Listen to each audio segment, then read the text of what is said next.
공군병원이 있는데 거기에 근무하던 23살의 한 여자가 있었습니다. 출근하는 길에 엄청나게 큰 대형 트럭과 부딪혀가지고 교통사고를 당해서 완전히 부서져버립니다. 그때 그녀는 임신 5개월이었는데 사람들이 놀래가지고 뛰어와서 여자를 살펴보니까 아직 살아있어요. 사람들이 살아있다. 그래서 그 사람을 이제 공군병원으로 옮겨서 이제 급비실에서 이제 치료합니다. 온몸의 뼈가 다 부서지고 상처를 투성이 되어버렸습니다. 뱃속에 나이는 유산이 됐어요. 담당 의사가 말합니다. 조금만 참으세요. 당신이 결심만 하면 살 수 있습니다. 그러나 그녀는 절망할 수밖에 없어요. 이 사고 소식을 듣고 남편마저 와가지고 그녀와 이혼하고 떠나가 버립니다. 이제 홀로 남은 여자 절망할 수밖에 없고 혼자 된 그녀는 거울을 보면서 탄식합니다. 차라리 자살하는 것이 더 낫겠다. 하나님, 왜 저를 살리셨습니까? 왜 저를 데려가지 않고 살려주십니까? 하나님께 욕을 합니다. 그리고 자기 운명을 저주하면서 낙심해요. 그런데 그녀를 보살피던 의사가 아주 정성스럽게 치료를 주면서 이렇게 위로의 말을 건넵니다. 그래도 하나님이 뭔가 뜻이 있으셔서 살려주셨으니까 산 것만이라도 감사하세요. 이렇게 얘기를 해요. 그리고 그 근위관이 7년 동안 무려 35번의 수술을 계속 합니다. 그래서 그의 얼굴도 몸도 정상으로 돌아오게 되었어요. 그리고 7년이 지난 뒤에 그가 태어날 때쯤에 무슨 일이 났느냐. 그녀를 그렇게 7년 동안 극진하게 돌봐줬던 근위관이 그에게 청혼을 합니다. 그리고 그에게 독신이었던 근위관이 그에게 결혼하자고 해서 이제 그 끔찍한 사고로 있던 그이는 전남편과 더 좋은 신랑 만나서 행복한 삶을 살게 됩니다. 그러면서 그는 하나님 앞에 감사 있게 고백을 해요. 하나님, 죽을 고비를 넘기고 교통사고를 당했으나 하나님 감사합니다. 저는 지금에도 행복합니다. 여러분, 지금 불행하다고 해서 우리 미래까지 절망적인 것은 결코 아니라는 거죠. 하나님께서는 자신의 뜻대로 역사하시기 때문에 우리가 믿음과 소망 가지고 인내하고 참고 기다리면 생각지도 못했던 내가 상상할 수도 없는 엄청난 축복과 행복과 승리가 있다는 사실을 기억하시기 바라요. 그래서 오늘 말씀 그랬잖아요. 네가 알지 못하는 크고 은밀한 일을 보일 것이다. 여러분, 우리가 상상할 수 있는 이 여인이, 여러분 그 여인이 자기가 그렇게 더 좋은 신랑 만나서 행복한 삶을 살 것이라고 이해했겠습니까?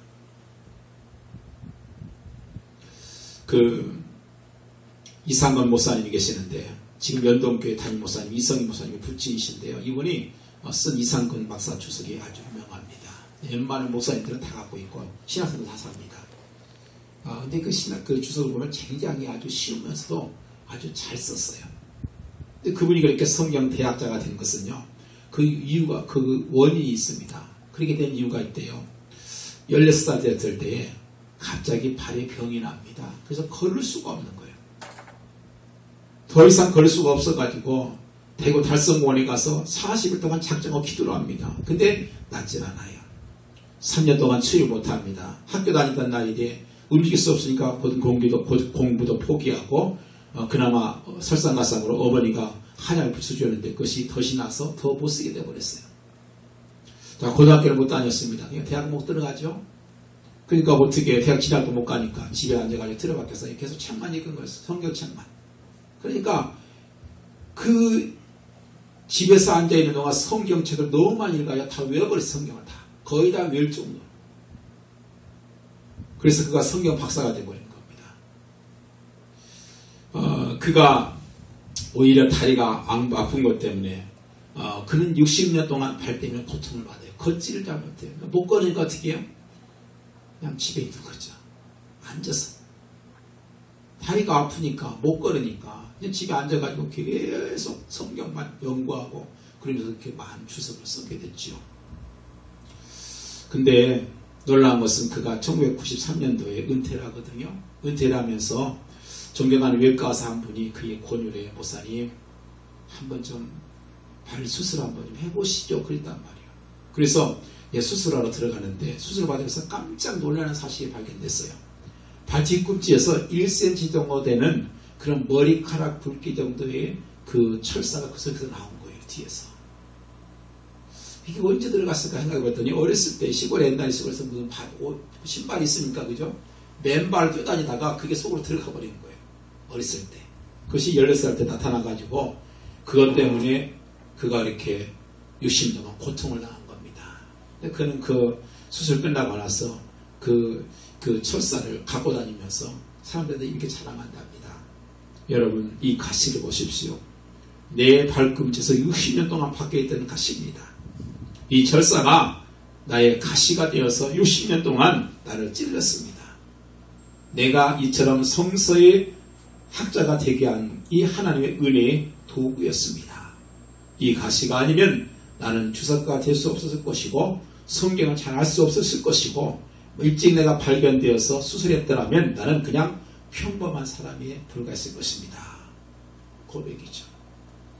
여러분 하나님께서 우리에게 이유 없는 고통과 어떤 문제를 주셨다고 하면 거기에는 내가 알 수 없는 내가 알지 못하는 크고 은밀한 일이 있기 때문입니다. 그때 원망할 것이냐? 그게 아니라 하나님께 기도하고 응답받고 주고받는 것이 이게 중요합니다. 너는 내게 부르짖으라. 시편 81편 10절 말씀하잖아요. 뭐라고 했습니까? 내 입을 크게 열라. 내 입을 크게 열라. 부르짖으라 그 말입니다. 오늘 전시에서 가장 큰 상 받다고 하는 사진작품이 있는데 그게 뭐냐면 이 새가 새끼들에게 먹이를 먹여주는 그런 장면이에요. 그거를 사진을 찍은 거예요.